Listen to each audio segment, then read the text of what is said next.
Hello all my dear students. So आज के एक और बेहतरीन लेक्चर में आप सभी का बहुत बहुत स्वागत है। तो आज के इस लेक्चर में हम एच लुकअप को बहुत ही अच्छे तरीके से समझने वाले हैं। ठीक है, अगर कुछ भी कन्फ्यूजन होती है डोंट वरी, दो एग्जाम्पल मैंने लिए हुए हैं, आपको बहुत ही अच्छे तरीके से समझ में आएगा। Data analyst with Microsoft Excel की पूरी जो सीरीज़ है वो मैंने बना रखी है, लिंक डिस्क्रिप्शन में है, सीख लो, कोई भी चीज़ मिस मत करना।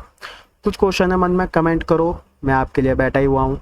ओके, सो आगे बढ़ने से पहले इस वीडियो को लाइक करें, चैनल को सब्सक्राइब करें, जिससे कि आपको हमारा जो एजुकेशनल वैल्यूएबल कंटेंट रेगुलरली मिलता रहे और आप सीखते रहें। तो एच लुकअप किस तरीके से वर्क करता है? तो एच लुकअप ना रो में सर्च करता है। ठीक है, किस में? रो में सर्च करता है। तो आपको तीन चीज़ें ध्यान रखनी है। पहला, सबसे पहले जिस वैल्यू को आप मेन मान के चल रहे हैं, जैसे मैं यहाँ पे जो मेन वैल्यू मान के चल रहा हूँ वो ये मान के चल रहा हूँ। ठीक है, इसको अब इसकी आप कौन सी वैल्यू जानना चाहते हैं? इसका आप कोड जानना चाहते हैं या कॉस्ट प्राइस या सेलिंग प्राइस जानना चाहते हैं? ठीक है, उसके हिसाब से आप रो चूज़ करिएगा। जैसे आप मान लो सेलिंग प्राइस जानना चाहते हैं। ठीक है, तो ये कौन सी रो में है? Fourth row. समझ गए आप? कैमरा की सेलिंग प्राइस जानना चाहते हैं जो कि फोर्थ रो में है। तो एक तो मेन वैल्यू, एक जो जानना चाहते हैं, और एक रेंज। बस ये तीन चीज़ चाहिए हमको। तो मेन वैल्यू क्या है? मान लो कैमरा। ठीक है, तो कैमरा की ऑटोमेटिकली सेलिंग प्राइस आ गई यहाँ पे। तो कैसे आई? सिंपल, यहाँ पर देखो जो मेन वैल्यू है कैमरा। ठीक है, आप कुछ भी ले सकते हैं, वॉच, क्लॉक, पेन, कुछ भी। बस ध्यान रखिएगा रेंज के अंदर होनी चाहिए। ठीक है, और सबसे ऊपर वाले रो में होनी चाहिए। क्लियर?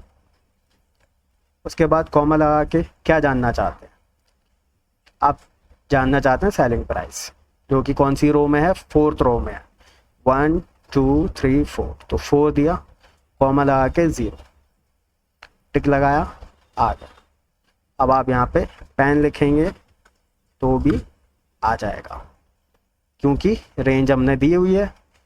राइट? क्लियर? वॉच का यहाँ पे आ रहा है ऑटोमेटिकली। राइट? क्लॉक जैसे मैं लिखता हूँ यहाँ पे, तो क्लॉक का आ गया सेलिंग प्राइस 3000।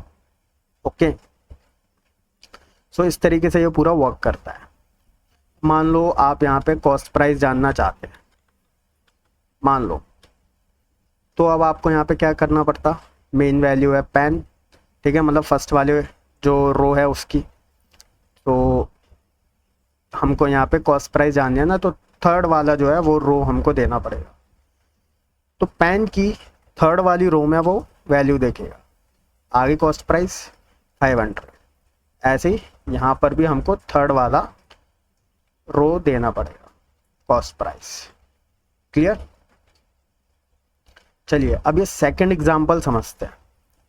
अब ये सेकंड एग्जांपल किस तरीके से वर्क कर रहा है? सपोज कर लो ये 10th के टॉपर्स की लिस्ट है, सीबीएसई।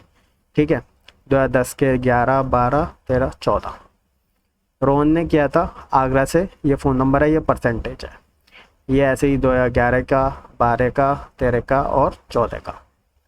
अब देखो जैसे मैं यहाँ पे लिखता हूँ 2012, तो देखो 2012 का पूरा डेटा आ गया। Sonal Noida phone number percentage, Sonal Noida phone number percentage. कैसे किया?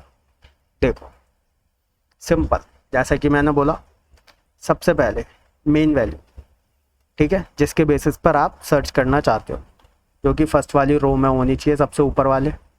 ठीक है, एंड इसके बाद आप क्या करेंगे? मतलब वो वैल्यू जहाँ पर है वो उस सेल का एड्रेस देंगे। ठीक है, ये इधर अलग से रखते हैं हम। ठीक है, फिर उसके बाद रेंज, जो आपने रेंज है, कॉमा लगा के, अब जैसे आपने 2012 बोला, 2012 मतलब ये वाला जो है इस रो को मान के चल रहा है। अब क्या चाहते हैं? नेम चाहते हैं ना, तो नेम कौन से रो में है? सेकंड रो में, तो हमने दे दिया सेकंड।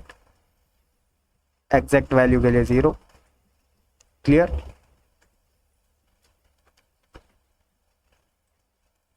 सोनल। ऐसे ही नोएडा के लिए वही काम किया है, बस क्या करा है? कॉलम नंबर 3 दिया है, सॉरी रो नंबर 3 दिया है, ठीक है। फ़ोन के लिए रो नंबर 4 एंड परसेंटेज के लिए रो नंबर 5। रो तो आप जानते हैं ना, जैसे रो नंबर 5 ये है, रो नंबर 4 ये है, 3 2 1, सिंपल। ये पूरा आपने कर दिया। अब आप यहाँ पे जो भी लिखोगे 2010 तो देखो ऑटोमेटिकली अपडेट हो जाएगा। क्लियर? आई होप स्टूडेंट्स आपको एच लुकअप बहुत अच्छे से समझ में आया होगा।